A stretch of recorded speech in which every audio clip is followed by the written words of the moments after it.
You just got through watching Raw. Now it's time for Hardcore Wrestling Radio's Raw Reaction. Hello, everyone. I am your hardcore host, Rick Head, and I have the hardcore crew with me. First, he's the son of a bitch, Andy from StokeHonda.com. What's going on, Andy? Hi, everybody. And then we have the incomparable Lance Moss. He's over at YouTube.com/Lance Moss TV. Lance, what's up? Not much. It wasn't a good show. It wasn't a bad show. It was the show. You know, I have to agree. It's Raw's been getting better over the past couple of weeks. They're starting to bring some fresh talent in.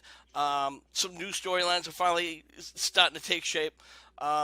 Shane McMahon would come out and said that they're going to start doing a tournament for the tag team titles. Cesaro defeated Owens with the neutralizer, and now Owens gets a shot.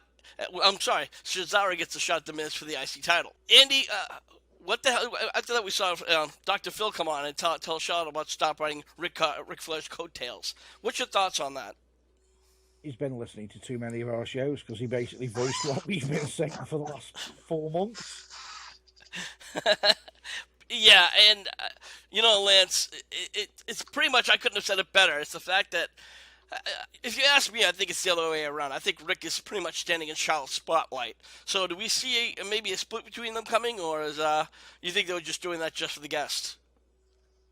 Well, I have heard rumors that they were going to be splitting them up after Mania. Now, during the tag team series, it would be Kalisto and Sin Cara versus the Dudleys. Now, the Dudleys get the win, but the interesting part of this match was the fact that Kalisto looked like he'd got injured on the outside. He had taken a spot where he kind of landed on his head, and as he got up, it got followed by Devon. Now, I don't think Devon realized what happened on the outside. He just followed up with a spot. Andy, did that look like a legit injury, or you think that was played out a little bit? No, I think it was legit because at first the referee sort of went down and stayed. Normally they go down, say you okay, and stand straight back up.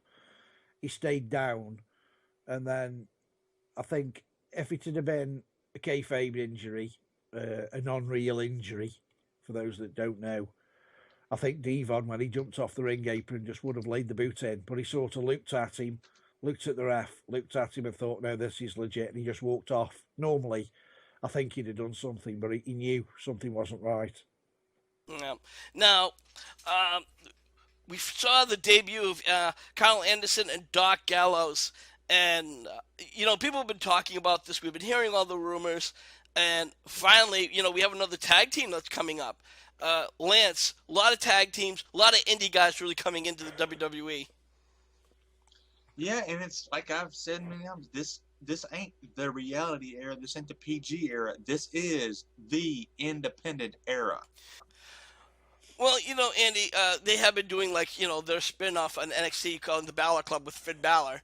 And now it's kind of funny how Anderson and Gallows is up on the main roster. So isn't AJ Styles. But Finn Balor, who, seems to have put his time in, is still down in NXT.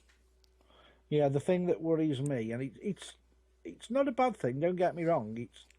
They're bringing a lot of people over from NXT in one fell swoop, and I just hope it's not a bad move because the fans are going to get used to seeing the new guys and going to want to push the old guys out because there's just not enough room for everybody, so somebody's got to go.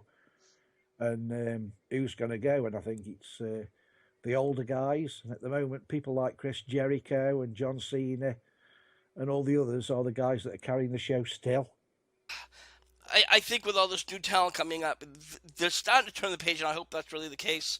In the next match, AJ Styles went on to defeat Sami Zayn. It was probably one of the better matches of the night, but there were several botches. Andy, your thoughts?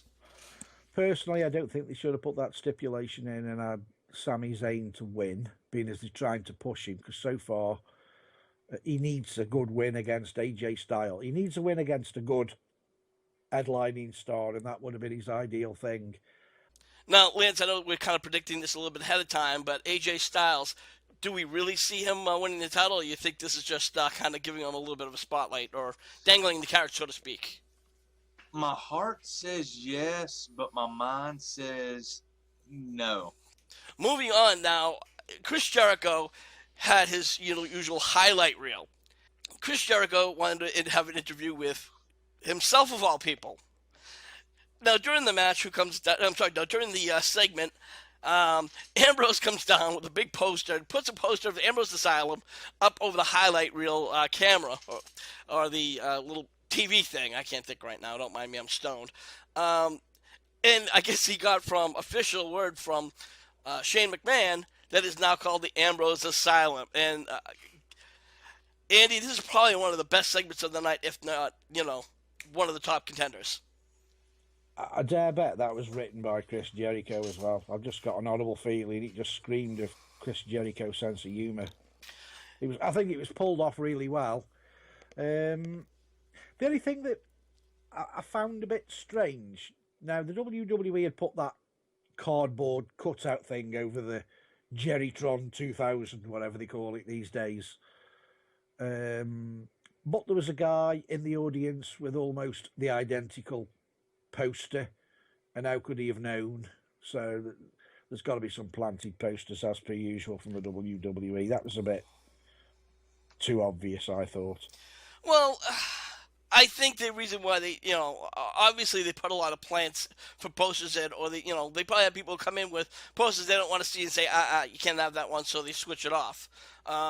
There's always been questions about being put, plants. I'm sure if Joe was here, he'd be able to make that answer for us. I mean, I know when I've been, and this is only I can only speak for the UK, but I know when I've been in the WWE in the UK, Manchester at MEN Arena, I know for a fact when you go in, they stop people and say, would you like a poster? Would you like a poster? Would you like a poster? And they aren't posters of like John Cena, Hulk Hogan, Dolph Ziggler. They are posters that say, Hulk rules, something to do with the show that particular night. And the only good thing about having the poster is you get a free program, which would cost you about $25. So people have them for that reason. You get a free program.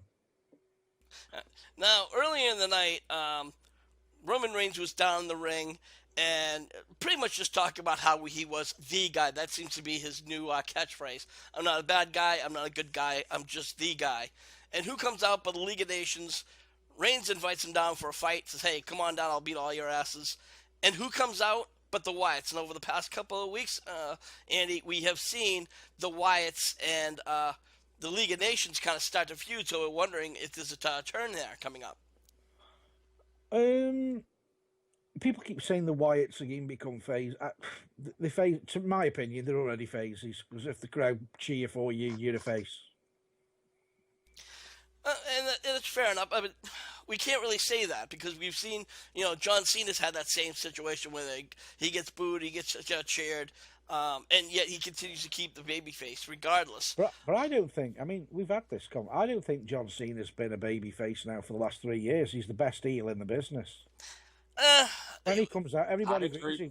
I would agree with that, Andy. It's like Shane Helms said. He is a chicken shit heel with an annoying babyface gimmick. Yeah, he's changed, and people haven't. He's that good. He's changed, and people haven't even realised. And I tell you, the night he changed, that night when he stopped talking in the middle of the ring, one half of the crowd was shouting "Cena sucks," and the other one was "We love Cena." He stopped in the middle of the ring and he said, "All right, all the guys over the age of 15, I hate Cena. All the women and children under the age of 15, we love Cena." That's when he changed. He completely changed in my eyes then. Well, let's get back on to the segment at hand. So, Shane comes out after the Wyatts and the Leagues of Brawling with kind of Roman Reigns in the corner. He says, you know what, I like this. I want to see more of it. So he sets a match where Roman Reigns and Bray Wyatt would tag team up against two members, Sheamus and Alberto Del Rio of the League of Nations. Now, you could see, obviously, there were personal conflicts between Bray Wyatt and Roman Reigns, but they would eventually get the win with with Wyatt getting the Sister Abigail. Yeah. Overall, guys, I want to give this a 4 out of 5. I can't really give, it's definitely gotten better.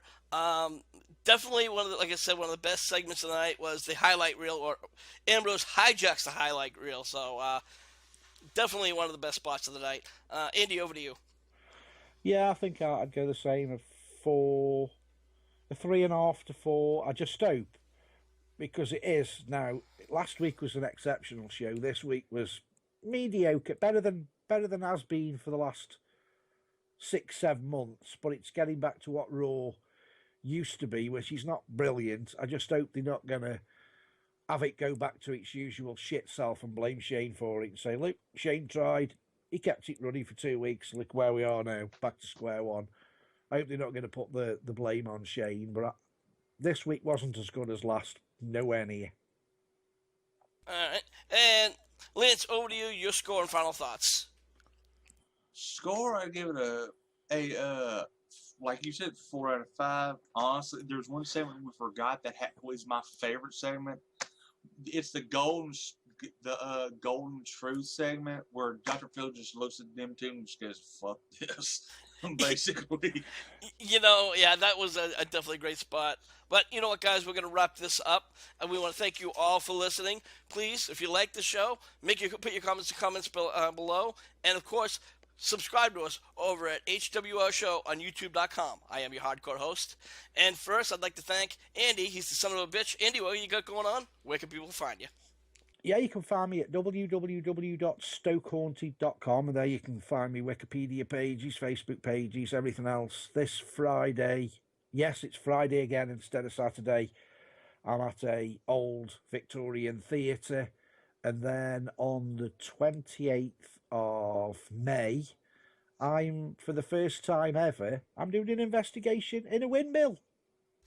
We have the incomparable Lance Moss. Lance, you're at youtube.com/LanceMossTV. What do you got going on over there? I got album reviews, NASCAR discussion videos, redneck gourmet cooking videos, musical equipment reviews, some rants, and every Wednesday night I go live on Lance Moss TV and friends. You never know who's going to show up. Subscribe if you hadn't, and hit me up on Twitter. It's at Lance Moss TV. And with that, for the Hardcore Crew, I am your hardcore host, Rick Head, saying, we'll see you when we see you.